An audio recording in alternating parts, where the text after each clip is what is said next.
그 설교 제목 바로 다음에 사진이 한 장 있어요. 좀 보여주시고 다시 제목으로 옮기시면 되겠습니다.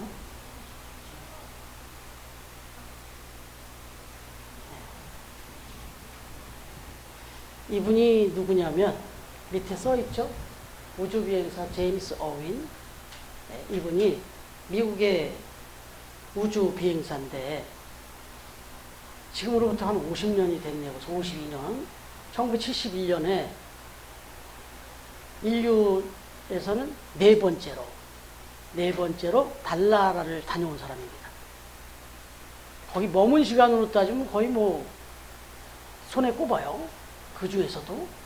그런데 이분이 그 달나라를 다녀왔는데 그곳에 가서 정말 머문 시간이며 성과들을 잘 이루고 그리고 돌아왔는데 저는 이소연 씨도 소개를 했습니다만은 이게 그렇다는군요. 이 우주선이 발사돼서 그 목적지에 도착하는 것도 물론 어렵죠. 정말 우리는 그걸 보면서 막 박수를 치고 환호하잖아요. 정상적으로 이제 궤도에 진입이 되면. 그런데 실은 그때도 그랬고 지금도 사실 가장 신경 쓰는 게 돌아오는 거랍니다. 임무를 수행하고 돌아올 때 더 힘들다네요. 더 많이 긴장을 하고. 이분도 이제 모든 달 탐사를 잘 마치고 성공적으로 마치고 이제 돌아오게 됐는데 잘 돌아왔나 싶었는데 이게 그 우주선에서 이렇게 오다가 보면 중간에 이탈을 하게 된답니다. 캡슐이 분리돼서 나온다는 거예요. 그래서 이제 그 분리된 캡슐을 타고 이제 지상으로 도착하게 되는데 이 캡슐에는 낙하산이 달려있다는 거예요. 그 사진도 있었는데 제가 거기까지는 좀 그냥 안 준비했는데 나중에 한번 인터넷 찾으면 나와요. 자료 사진이. 근데 우주선에는 이 낙하산이 3개가 달려있다네요. 이 캡슐에. 큰 그 낙하산이 3개가 달려있는데 이게 이제 정상적으로 오는가 했는데 거의 이제 이 지면에 이제 다 올 수 있는 상황까지 왔는데 갑자기 이제 딱 거기에 맞춰서 이제 우주선을 이 낙하산을 피잖아요. 적정한 타이밍에. 근데 폈는데 3개가 다 펴져야 되는데 2개만 펴지고 1개가 안 펴진 거예요. 아무리 작동을 하고 뭐 안에서 작성을 우주선 안에서 해보고 여기 그 휴스턴 본부가 있었는데 거기서도 이 상황을 지켜보고 있는데 안 되는 거예요. 그러자 이 어윈 대령이 신앙생활은 했지만 그렇게 열심히 신앙생활했던 사람은 아니었다고 그래요. 그런데도 그 순간 이건 하나님 앞에 매달려야 되겠다. 하나님 앞에 도와달라고 해야 되겠다. 그렇게 생각이 안 나더래요. 그래서 그 순간에 모든 작동을 막 서두르던 당황하던 작동을 탁 멈추고 우리 기도합시다 그랬다는. 그래서 작동을 멈춰놓고 다 같이 무릎을 꿇었다는 거예요. 그 긴박한 순간에. 근데 이 멘트가 휴스턴 본부에도 당연히 들렸지 않겠어요? 그러자 이 휴스턴 본부도 우리도 기도합시다 이렇게 된 거예요. 그래서 휴스턴 본부도 그 우주선 안에서도 동시에 다 같이 무릎 꿇고 기도를 했다는 거예요. 그런데 여러분, 이젠 정말 찰나의 순간이 다가오는 그 순간인데 기적 같은 일이 벌어진 거예요. 어디서 불었는지 회오리 바람이 불어왔다는 거예요. 그러면서 이 회오리 바람이 정말 이건 설명이 안 돼요. 딱 낙하산 1개 정도의 부력으로 이 캡슐을 받쳐줬다는 거예요. 그래서 결국은 더도 덜도 말고 딱 그 정도 바람이었답니다. 그래서 정말 무사히 누구 하나 손끝 하나 다친 사람 없이 정말 기적이죠. 그렇게 착륙을 했다는 거예요. 너나 할 것 없이 탄성이 터지고 환호성이 터지고 전부 외친 거예요. 이건 하나님의 기적이다. 이건 과학으로 설명이 안 된다. 거긴 내노라는 과학자들이 다 모여 있었어요. 근데 그 사람들이 모두 다 믿는 사람 안 믿는 사람 할 것이 전부 다 이건 하나님의 기적이다. 하나님의 능력이다. 하나님 감사합니다. 이렇게 탄성이 터졌다는 거예요. 여러분 제가 이 얘기를 이렇게 전달하니까 어떻게 느끼시죠? 믿음으로 받아주시잖아요. 그런데 이분이 그래갖고 그 일이 있은 후에 그 과학자로서 얼마나 많이 불려다니고 할 일이 많았겠어요. 그런데 이 어윈 대령은 그날 이후로부터 간증자가 됩니다. 그래갖고 전 세계를 돌아다니면서 간증을 했어요.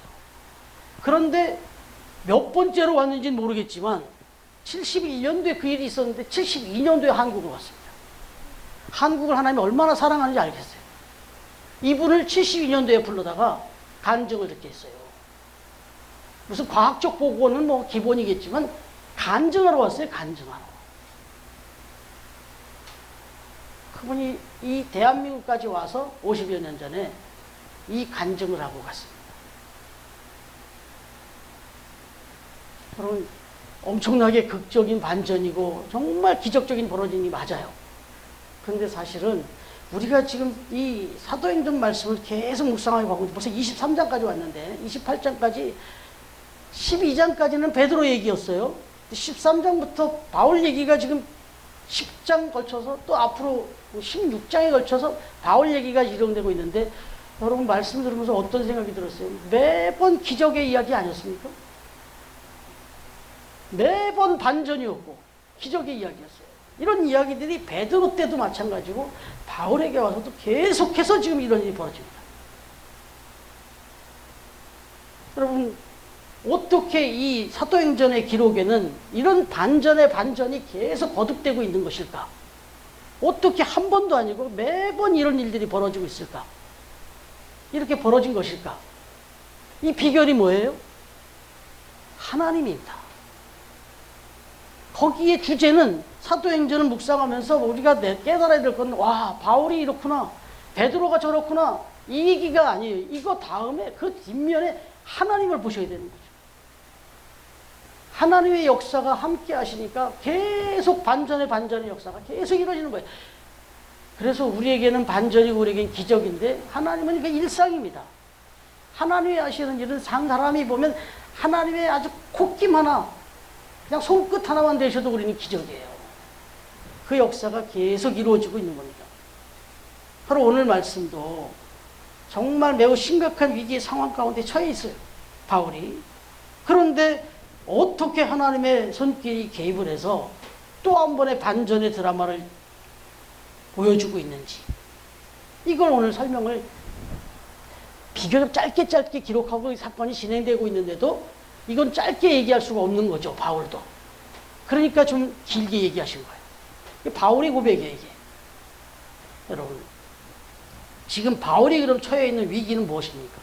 12절부터 15절까지 그게 내용이 나오는데 뭐 다시 또 읽어보고 싶지만 제가 요약해서 갈게요. 바울이 지금 가장 어울리는 상황은 근심과 걱정과 염려와 두려움 이게 어울리는 상황이에요. 왜냐하면 지금 자기는 지금 감옥에 갇혀 있잖아요. 그리고 여기서 어떻게 될지도 몰라요. 어떤 불법이 어떻게 자기를 위협할지도 몰라요. 그럼 밖에 나가면 프로만 주면 그럼 해결되나요? 밖에는 지금 내용 보니까 자기를 죽이기까지는 먹지도 않고 자지도 않고 그렇게 반드시 잡아 죽이겠다는 사람이 40여 명이나 거기 바깥에 포진하고 있대요. 그러면 지금 사도 바울의 입장은 그냥 절망이 맞아요. 절망이. 그리고 또 하나님 앞에 생각하면 원망이 맞아요.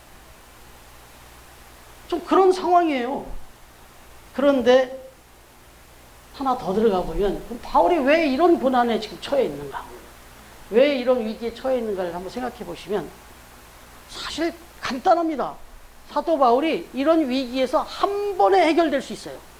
이 위기에서 한 번에 거듭 벗어날 수가 있었어요. 우리 거듭 말씀드리지만 알았다. 당신들이 그렇게 싫어하는 거 내가 안 하겠다. 그래. 또 어떤 면에서는 요즘 공산국가들이 그러는데 니들만 믿어라. 그 니들 믿는 건 내가 가만 타치 안 하겠다. 근데 들어와서 우리나라 사람들을 복음을 전하고 우리한테 막 그런 걸 전도하고 하는 거 그건 내가 가만 안 두겠다. 이거거든요. 여기 유대인들도 어떻게 보면 그래 좋다. 사도 바울이 하도 그러니까 그래 너 그렇게 믿어? 그래 그렇게 믿어라. 이것도 가만 안 두겠다고 했지만 그렇게 할 수도 있었어요. 그래서 사도 바울이 알았다, 내가 좀 잘못 생각한 것 같으니까 내가 알았다. 나는 내 믿음으로 내가 살겠지만 내가 다시는 어디 돌아다니면서 뭐 전하고 이런 거 안 하겠다 하면 지금 이 위기는 한 방에 끝나는 거예요. 근데 사도 바울은 어떻게 하고 있어요? 아니에요. 당당합니다. 왜 당당한지 지난주 말씀드렸잖아요. 이게 지금 거짓이 아니고 진리고, 그 다음에 그걸 지금 모르고 살아가고 있는 당신들이 너무나 안타까우니까. 그래서 나는 내 양심의 거리낌을 갖고 한 일이 하나도 없다. 적어도 너희들 앞에서만이 아니라 하나님 앞에서 난 당당하다. 이랬기 때문에 지금 이들이 위협한다고 그래서 내가 죽으면 죽었지 내 양심을 못 속이겠다. 그래서 그냥 고난이 지금 자기한테 이렇게 지금 첩첩으로 밀려오는데도 이걸 그냥 감당하는 거예요. 근데 여기서 여러분 하나 우리가 우리의 삶에 적용해야 될 중요한 은혜가 있습니다. 여러분 사도 바울이 지금 안에 갇혀 있어요. 그런데 밖으로 나가면 자기가 밖에 나갔을 때 벌어질 일은 아직 모르고 있었어요. 상당히 지금 위협적인 건 알고 있지만 자기를 잡아 죽이겠다고 먹지도 않고 자지도 않고 자기만 나오기를 기대하고 또 나오기만 하면 바로 잡아 죽이려고 매복되어 있는 사람들이 그렇게 있는 거 몰랐어요, 사도 바울은. 그렇죠? 몰랐죠. 그런데 하나님은 다 준비하고 계세요. 그들의 모든 계획을 하나님은 다 알고 계시잖아요. 그러니까 이게 사도 바울은 지금 자기가 나오면 어떤 일이 벌어질지도 모르고 있네, 지금. 근데 하나님은 다 알고 계세요. 미리 준비 다 하고 계시는 거예요. 타이밍을 조절하고 계셔요, 오히려. 어떻게 생각하면 사도 바울이 진짜 인간적인 마음, 빨리 난 복음을 전하기 위해서든 안전을 위해서든 빨리 여기서 나가고 싶으면 왜 안 들었겠어요? 근데 하나님은 조절합니다. 다 아시는 하나님이. 여러분, 이 얘기부터 좀 하면, 여러분들은 여러분의 삶의 앞에 일, 여러분 삶의 주변에 벌어지는 일들을 다 알고 살아가십니까? 심지어는 여러분 삶 주변에, 저의 삶 주변에 어떤 위기가 도사리고 있는지 알고 살아가시냐? 제가 정직하게 말씀드리지만 전 몰라요. 저는 오늘 이 예배가 마쳐지고 바로 이 문 앞에 나가서 내 앞에 어떤 위기가 있을지 난 몰라요. 심지어는요, 제가 머리를 다치고 한번 쓰러졌잖아요. 저는 그 쓰러지고 그 위기를 경험했는데 그때 막 피가 보이고 뭐 위기죠. 그런데 실은 그 다음의 위기를 하나님은 알고 있었어요. 아니, 쓰러지기 전부터의 저의 위기를 알고 있었어요. 아시잖아요. 당이 올라가 있었고 간 수치가 올라가 있었다. 그래서 의사가 그런 말을 했어요, 저한테. 선생님은 그래도 다행입니다. 지금 쓰러져서 이렇게 오시지 않았으면 오히려 이거보다 더 심각한 걸로 여기 오실 수밖에 없었어요. 그러는 거예요. 피 검사랑 다 해보니까 지금 수치가 너무 높이 올라가 있다는 거예요. 그래서 이 간 수치나 이 당 수치면은 여기 이렇게 넘어져서 쓰러지기 5주 전에 한 달 안에 아마 여기 왔을 때 그때는 이거 이렇게 못 고칩니다. 얘기를 하시더라고. 결국은 무슨 얘기예요? 제가 쓰러지고 넘어져서 그러고 왔는데 알고 봤더니 그것 때문에 제가 이거는 진짜 일주일 만에 2주일도 안 돼서 싹 깨끗이 났었잖아요. 근데 전 그게 기적인 줄 알았더니 실제 기적은 그 다음 것까지 하나님이 싹 쓸어놓은 거예요. 그래서 제가 지금도 병원을 계속 다니고 진짜 지금은 제가 방심도 할 정도예요. 이제는 뭐 병원을 계속 가니까 너무 안전하니까, 너무 상태가 좋으니까. 그래서 이번에 갔다가 한 번 또 혼나고 왔어요. 너무 방심했다가 수치가 올라갔어요. 너무 방심해갖고. 기적이 아닌 거예요. 너무 일상이니까. 여러분들 많이 그래요. 지금 자기들 막 아무렇지도 않고 자기 속 안에 내 몸속에서 뭐가 썩어가는지도 모르고 살다가 건강검진을 우연하게 가서 받았는데 내 안에 뭐가 없던 일이 벌어졌다는 걸 그때서 알아요. 내가 내 몸 안에서 어떤 위기가 벌어질지도 모르고 사는 게 인생이라고. 이게 단적인 거고요. 여러분, 제가 그 송파교회 사역을 할 때 잠실에서 가락동 시장에 있는 교회가 거기 있어서 이거 한동안 새벽 기도를 그렇게 잠실에서 가락동 문정동까지 이렇게 새벽 기도를 왔다 갔다 한 적이 있습니다. 그런데 제가 가면서 항상 봤던 게 그 가락시장 지하차도로 가기를 할 때 지상으로 이렇게 오는 그 사거리가 아주 넓어요. 그러다 보니까 이게 습관이 잘못된 사람들은 노란불 될 때 들어간다고요, 차가. 근데 노란불 돼갖고 들어가면 다른 데는 짧은 신호등이니까 그냥 지나가지만 여긴 노란불 돼갖고 들어갔다는 죽어요. 노란불 돼갖고 들어가갖고 한복판에 됐을 때 딱 빨간불 돼버리고 옆쪽 차가 달려는 겁니다. 그래서 거기가 지금 사고가 어마어마하게 나요, 거기서. 그런데 사람들이 그 길을 잘 모르는 사람 또는 운전수까지 잘못된 사람은 5분 후 1분에 자기의 운명도 모르고 거길 막 그냥 지나간다. 자기 삶의 위기가 어떻게 지금 앞에 도사리는지도 모르고 가요. 그래서 제가 새벽마다 봤던 게 거기엔 항상 레카차가 대기하고 있어요.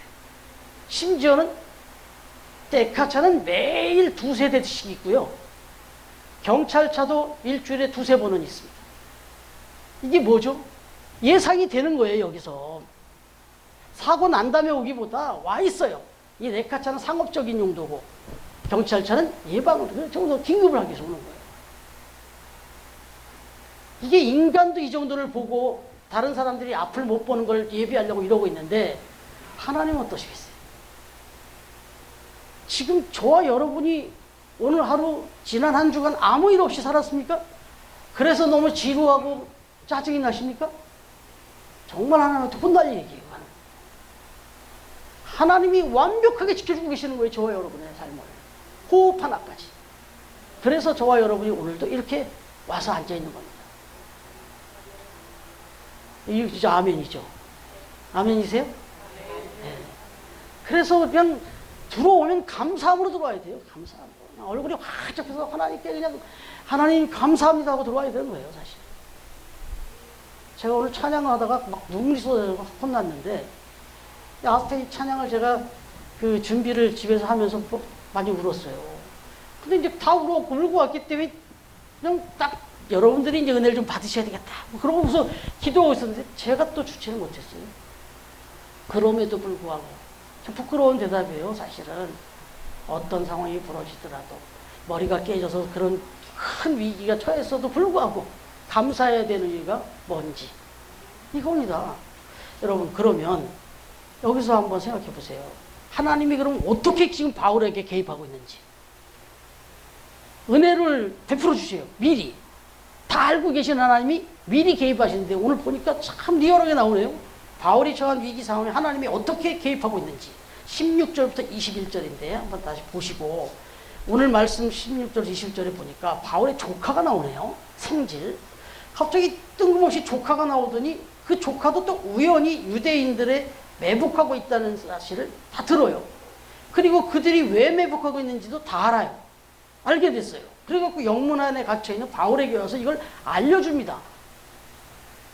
그래서 바울이 백부장을 청해가지고 이 청년이 천부장에게 할 말이 있다고 하니 그에게 좀 데려가 달라. 다 이렇게 또 부탁을 하네요. 그랬더니 이걸 또 무시하면 또 무시할 수 있는데 데려다 줍니다. 그래서 이 청년이 천부장으로 인도가 돼요. 그래서 바울을 죽이기 위하여 유대인들이 저 바깥에서 40여 명이 매복을 하고 있다는 음모를 알려줘요. 그랬더니 이걸 들은 그 천부장의 반응도 그런데 생각해 보세요. 우연의 연속이에요. 조카가 하필 그때 또 그 얘기를 들은 것도 뭐예요? 그리고 그 얘기를 또 와서 전달했더니 이 사람이 또 간수가 순적하게 또 데려다 주는 건 또 뭐예요? 뭐가 착착착 맞아 들어가요? 이게 다 우연의 연속이에요. 그런데 여러분, 이게 우연입니까? 우연한 얘기를 사도행전 써놨겠어요. 우연이라고? 하나님의 개입이 들어가는 거예요. 하나님이 이렇게 기가 막히게, 나는 알지도 못할 때, 나는 감옥 속에서 갇혀서 아무것도 모르고 있는데 하나님은 밖에서 그걸 다 엿듣게 하시고 그걸 간수에게 얘기하게 하시고 천부장에게 보내시고 쫙 얘기를 하는 거예요. 이게 하나님의 계획이 다 있더라는 거예요. 하나님이 이렇게 개입하시더라는 거예요. 사도 바울 한 게 아무것도 없어요. 그냥 조카한테 들으니까 천부장한테 부탁한 것밖에 없어요. 천부장에게 가서 좀 보내달라. 여러분, 참 이런 일들이 우리 삶 속에 참 많이 있어요. 그 다음에로 한번 이어가 볼까요? 22절부터 24절까지. 그런데 지금 여러분, 바울의 생질 조카가 바울에게 말해주고 천부장에 가서 고하는 것까지, 여기도 정말 은혜인데, 이것도 하나님의 기업이요. 개입으로 참 좋았는데 이것도 이해가 잘 안 될 수 있는 거 우연의 연속인데 이해가 안 되는 일이 그 다음에 더 벌어지죠. 더 크게. 천부장의 태도죠. 이 이야기를 들은 천부장의 태도. 그 사람은 하나님을 믿는 사람도 아니에요. 예수님을 아는 사람도 아니에요. 믿는 사람도 아니에요. 어떻게 보면 이게 종교적인 문제니까 너희끼리 알아서 하라고 바울을 그냥 유대인 섬겨 넘겨주면 그냥 끝나는 일이에요. 그런데 22절 이하에 보세요. 뭐라고 말해요? 그 얘기를 딱 듣자마자 작전을 짭니다. 이 일을 아무에게도 말하지 마라. 비밀이다. 첩보 작전을 이제 계획합니다. 이게 이해가 되는 태도가 아니에요. 23절에 보니까 바울을 당시 로마 총독이 있는 가이사랴로 보내기 위해서 밤 제3시에 보병 200명과 기마병 70명과 창병 200명 470명씩이나 준비를 시킵니다. 여기 40명이 지금 잘 죽이려고 기다리고 있는데 10배를 준비시킵니다. 이게 지금 천부장의 계획일까요? 이게 천부장이 생각일까요? 이게? 하나님이 개입시킵니다. 너 이렇게 준비시켜. 말씀하신 거나 다름없어요. 여러분 예수님을 알지도 못하는 천부장이 그것도 모든 일과가 다 끝난 밤 9시 여기 지금 저녁 밤 제3시라고 그랬잖아요. 유대인의 시간에는 우리 시간은 6시간을 플러스 하면 우리 시간이에요. 그러니까 밤 3시다. 그러면 밤 9시다 이런 얘기예요. 늦은 시간이라는 얘기입니다. 늦은 시간이라는 얘기예요. 그 시간에 밤새 비상작전을 준비시킵니다. 근데 비상작전 치고 생각해 보세요. 470명, 마병, 기병, 뭐 보병, 이건 뭐 거의 뭐 자기가 어디 이동할 때 자기를 호위시키는 거 이상으로 지금 준비시켰습니다. 이게 하나님이 하시는 일입니다. 저도 작은 경험이지만 정말 오랫동안 지금 제가 잊지 않고 있는 기억이 있어요.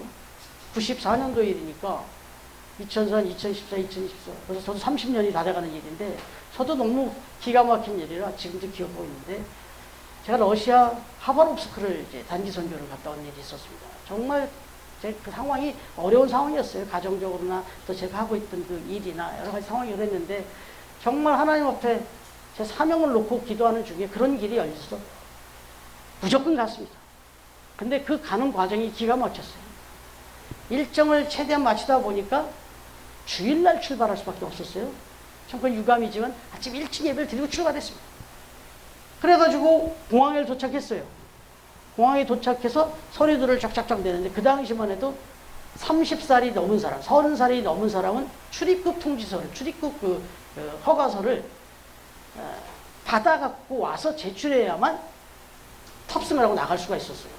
근데 제가 30살인데 그때 만으로 뭐 나이를 따져가면서 뭐 충분히 저는 되는 줄 알았어요. 근데 아무 생각도 안 하고 그건 다른 사람 다 준비시키고 저는 또 생각도 안 했네. 그리고 그냥 가서 당연히 될 줄 알고 갔는데 저가 딱 걸려버린 거예요. 그때 한 9명이 갔는데 제가 딱 걸려버린 거예요.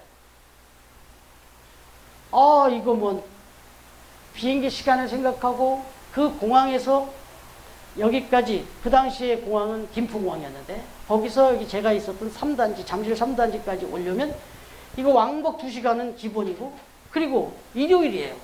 주일이에요. 근데 무슨 동사무소 가서 그걸 띄어요. 그런데도 하나님 앞에 기도하니까 가라예요. 그래서 제가 그때 운전을 못할 때인데 운전을 했었나요? 기억이 안 나네. 아무튼 한 분이 동행을 해갖고 왔어요. 동사무소를. 3단지 동사무소로 와서 두들기니까 거기 당직자가 있더라고요. 당직자를 강청을 해서 문을 열고 들어가서 뭐 간청을 했죠. 그랬더니 뭐 말도 안 되는 소리니까 안 된다. 지금 일요일이고 여기 나는 아무것도 일할 수 없다. 그런데 뭐 이런 상황과 정황을 얘기하면서 뭐 여기서 안 해주면 나는 못 간다. 지금 또 많은 일행들이 지금 기다리고 정말 너무너무 중요한 지금 일정으로 지금 가는데 못 가야 되니까 방법을 막 그랬어요. 그랬더니 이 사람이 뭐 아무래도 안 가겠으니까 기다려보라고 그러더니 들어가서 동장님한테 전화를 건 거예요. 동장님한테 전화하니까 당연히 안 된다고 그러죠. 말도 안 되는 소리죠. 바꿔달라고 그랬어요. 그래가지고 막 해서 강청에서 받았어요.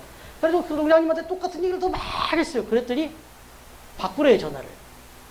그랬더니 당직자가 전화를 받았더니 네, 뭐 둘러보더니 알겠습니다. 그 당시에 동장이 갈 때 동장이 비상 상황을 생각해서 도장을 꼭 놓고 간대요. 그런데 한 군데도 안 놓는답니다. 그래가지고 그 놓은 위치를 동장이 설명해 준 거예요. 이 양반이 그걸 찾아갖고는 그걸 찍어주면서 하는 소리가 얘기 지시를 받았는지 주민등록증을 놓고 가라. 그 주민등록증 놓고 도장을 받아갖고 달려가는데 시간은 이미 이렇게 도착해서 비행기가 끝난 거예요. 계속 기도하면서 갔죠.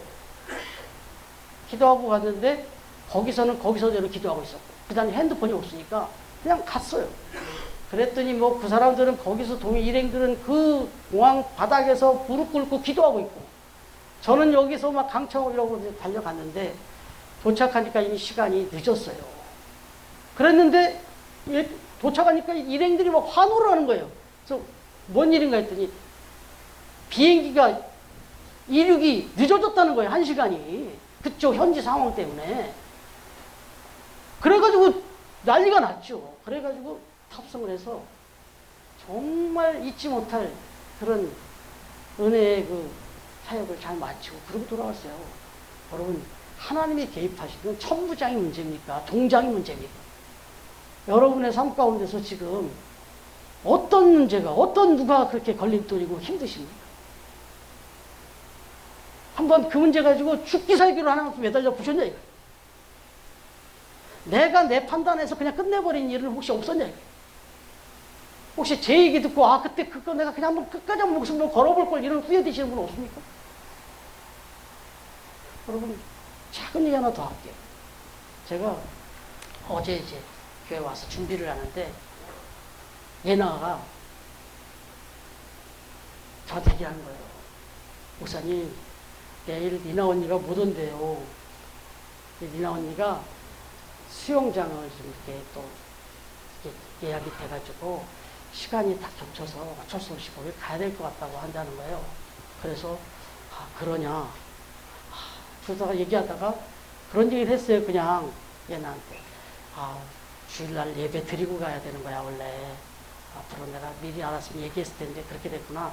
아무튼 잘 안전하게 잘 다녀오면 좋겠는데 어찌됐든 그래서 내가 지금 한번 카톡을 해봐야 되겠다. 그러고선 카톡을 했어요. 리나한테. 리나야 안녕 이러고. 근데 못 보더라고. 그래서 내일 주일이어서 연락했어 하고 딱 했어요. 아니 못 보더라고. 그래갖고 그냥 자는지 어찌 모르겠다. 근데 오늘 아침 봤더니 봤어요 보니까.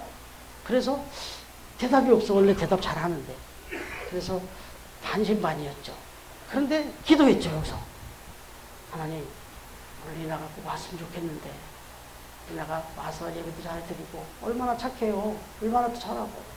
그러니까 리나가 같이 예배 드리고 그리고 수영장 가면 참 좋겠는데 왔으면 좋겠습니다. 그랬어요. 그렇게 기도를 했어요. 제가. 이건 리나 모르는 거예요. 하나님이 하신 일이기 때문에. 그랬더니 들어왔는데 리나 왔다고 그러는 거예요.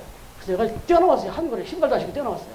그래갖고 막 반가웠고 인사를 딱 했더니 리나 얘기가 비가 온다고 그래갖고 못 가게 됐다는 거예요. 여러분, 이게 비 오게 된 거 내가 지금 리나한테 미안한데 목사님이 기도했어. 사실은 비가 오게 해달라고 기도한 게 아니라 리나가 교회 오게 해달라고 기도했다고. 그랬더니 비 소식으로 리나를 떼서 내가 리나한테 그랬어요. 그 말은 안 하고 리나야 아마 다음 수영장 가는 일 오늘 가는 것보다 훨씬 재밌게 아주 좋은 날 줄 거야. 그렇게 얘기했어요. 아멘이에요. 나는. 네. 그럼 요렇게 작은 것 같으면 이런 일도 정말 저 우주선이 지금 내려와서 비행사가 바뀐 일이든 저 공항에 가서 제가 그 비행기 하나 가지고 난리를 쳤던 일이든 하나님은 지금 살아계십니다. 그래서 계속해서 저보다 사실은 하나님이 훨씬 더 바쁘신 거예요. 인간적으로 얘기하면 그분이 바쁠 게 뭐예요? 전능하신 분이지. 그러나 제가 볼 때 하나님은 너무 바쁘셔요. 제 기도만 들어주십니까? 우리 모두의 기도를 다 완벽하게 가장 내가 알지도 못하는 때 내가 생각지도 못했던 방법으로 해주시려면 얼마나 바쁘신 거예요, 하나님. 그래서 제가 좋아하면서 읽었던 책이 하나님의 열심이에요. 성경에 나오는 말이에요. 하나님의 열심. 퍼펙트입니다. 퍼펙트. 여러분, 마침내 마지막 31절, 35절에 보시면 사도 바울은 최악의 위기에서 하나님의 개입, 도우심으로 가장 안전한 방법으로 천부장의 도움을 받아서 총독이 거하는 그 가이사랴로 후송이 됩니다. 마침내 내가 로마를 보리라 했잖아요. 막 다 잡아 죽이려고 하는 그때 꿈속에 나타나셔서 뭘 씁니까? 너 걱정하지 마, 두려워하지 마라. 지난주 얘기잖아요. 네가 저 로마에 가서 그 영혼들을 보리라 말씀하셨잖아요. 그대로 지금 진행되고 있잖아요. 이런 극적인 반전을 이루면서 기적을 일으키시면서 이루어가잖아요. 여러분, 여러분의 삶 가운데 여러분이 생각지도 못하던 때, 여러분이 생각하지 못하는 방법으로 하나님은 지금도 여러분과 함께 하시고 역사하고 계십니다. 믿으시면 아멘 하세요. 네. 귀 아멘 가지고 오늘도 어떤 걱정, 두려움, 염려 다 내려놓으시고 정말 승리하며 기쁨으로 살아가는 우리 처음 가족들 다 되시기를 주님의 이름으로 축원합니다. 아멘.